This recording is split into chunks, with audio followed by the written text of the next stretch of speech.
Okay, so this is video number 2.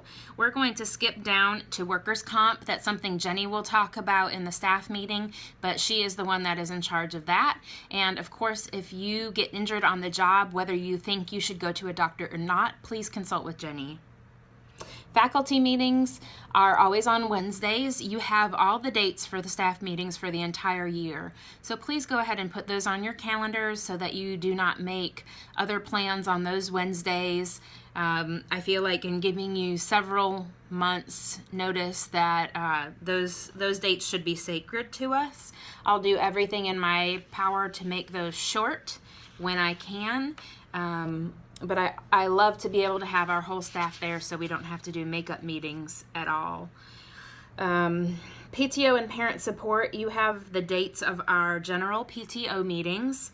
September 25th date is the one that's coming up soon, and your SIT representative should talk to you about this. I am requiring everyone to be at this meeting even though it's geared for kindergarten and 3rd grade.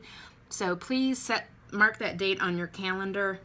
And your SIT rep will tell you exactly what you're going to be required to do that evening. All PTO events are required unless you have spoken to me about the reason that you can't be there that night. Of course, we do several things in the spring where you have options on which events to attend, but the September 25th and December 4th events, go ahead and mark your calendar for. You will be required to attend those meetings.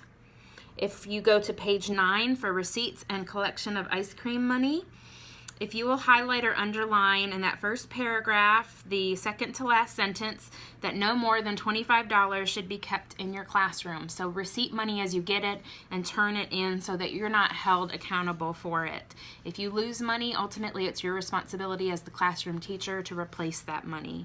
Ice cream will be remaining at 50 cents this year.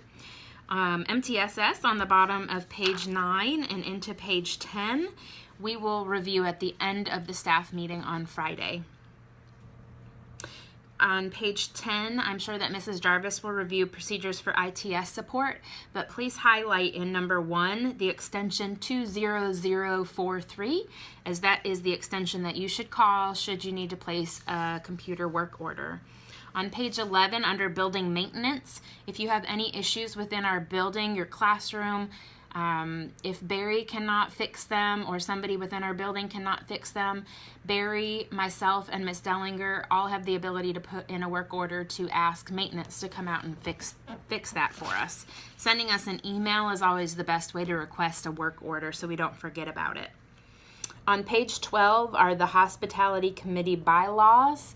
Ms. Bollinger and Mrs. Jarvis have agreed to head up that committee again, and there are 2 scheduled hospitality committee meetings on the meeting and event calendar. One in the fall that will help to plan our holiday gathering, and one in the spring that will plan our end-of-year luncheon. The membership dues are $20 for certified staff that are full-time and $10 for classified and part-time staff.